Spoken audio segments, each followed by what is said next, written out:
Assalamualaikum warahmatullahi wabarakatuh. Salam sejahtera untuk kita semua. Perkenalkan, kami dari kelompok 8. Kami akan memaparkan kode etik psikologi forensik. Adapun nama-nama kelompoknya terdiri dari Bapak Andika Ginting, Ibu Ayula Ningsih, Ibu Yunidarti, Bapak Nofri Hidayat, Bapak Bujur Fresdi Purba, Bapak Yehezkiel Simamora, dan Ibu Hema Ayu Sahri.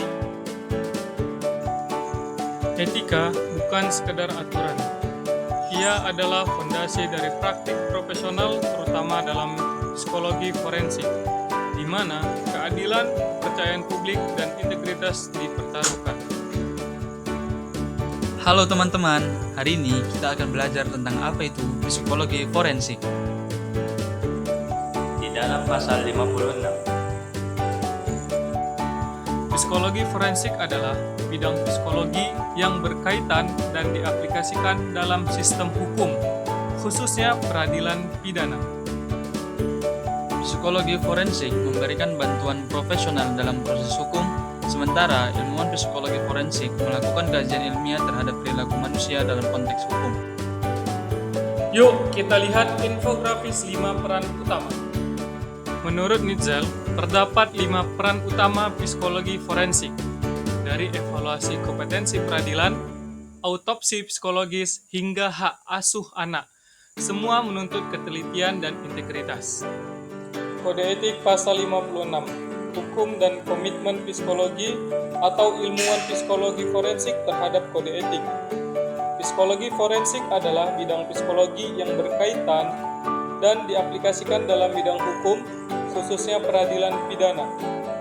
Ilmuwan psikologi forensik melakukan kajian atau penelitian yang terkait dengan aspek-aspek psikologis manusia dalam proses hukum, khususnya peradilan pidana. Psikologi forensik adalah psikolog yang tugasnya memberikan bantuan profesional psikologi berkaitan dengan permasalahan hukum, khususnya peradilan pidana. Kode etik pasal 57, kompetensi dalam psikologi forensik. Praktik psikologi forensik adalah penanganan kasus psikologi forensik, terutama yang membutuhkan keahlian.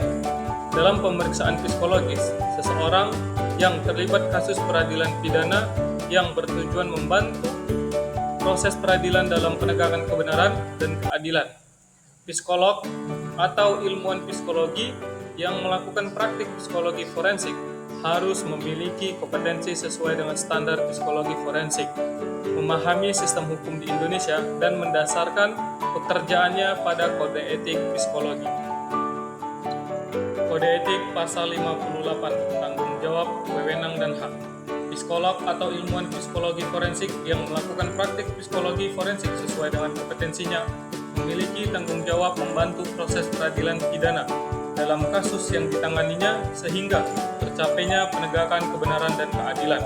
Dalam rangka menegakkan kebenaran dan keadilan, maka psikolog atau ilmuwan psikologi forensik melakukan pekerjaannya dengan berdasarkan azas profesional serta memperhatikan kode etik psikologi. Kode etik pasal 59 membahas pernyataan sebagai saksi atau saksi ahli.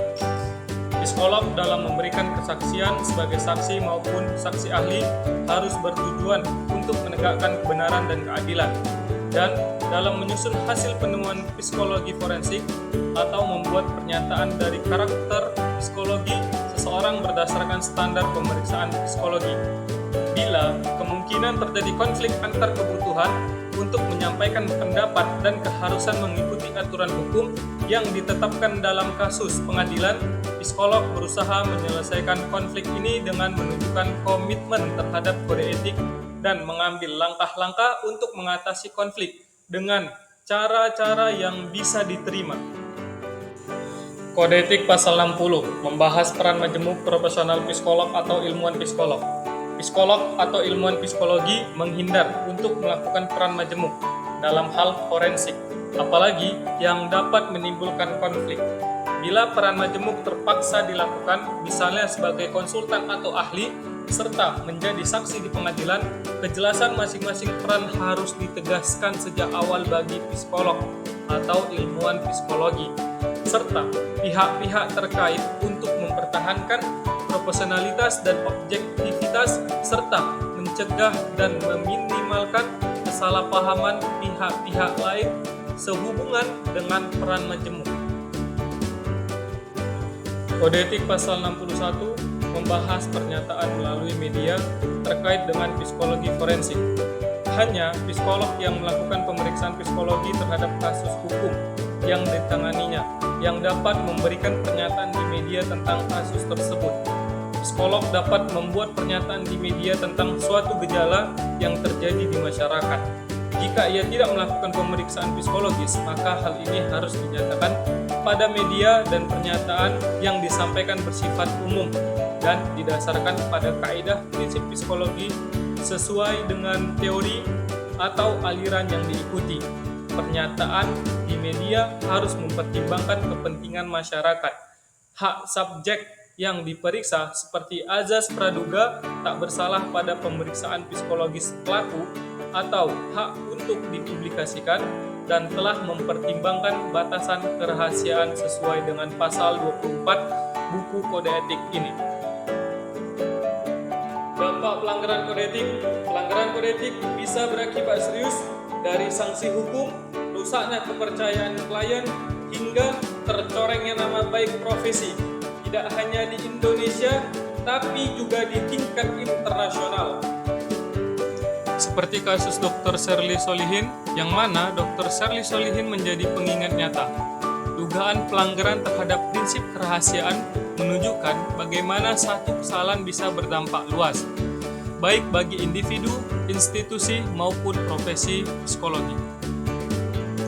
Rekomendasi dari pelanggaran kode etik psikologi forensik dibagi berdasarkan jangka pendek dan jangka panjang, yang mana rekomendasi jangka panjang pemberian sanksi etik dan hukum kepada pelanggar. Yang kedua, audit etika lembaga forensik secara independen. Yang ketiga, edukasi publik tentang hak klien dan kerahasiaan. Rekomendasi jangka pendek yaitu integrasi etika dalam kurikulum pendidikan psikologi, sistem pelaporan etika yang aman dan transparan, kolaborasi HIMSI dengan lembaga hukum dan perlindungan konsumen. Yang terakhir, kampanye nasional tentang etika, profesi, dan hak klien. Solusi dari pelanggaran kode etik psikolog forensik. Solusi harus konkret, mulai dari pelatihan etika, audit lembaga forensik, sistem pelaporan etik yang aman, hingga kampanye nasional untuk menjaga integritas profesi. Baik, presentasi kita sudah selesai dan saya ucapkan terima kasih banyak. Etika bukanlah pilihan, ia adalah fondasi profesionalisme psikolog dan ilmuwan psikologi forensik wajib menjaga objektivitas, integritas, dan kehati-hatian demi keadilan dan demi kepercayaan publik.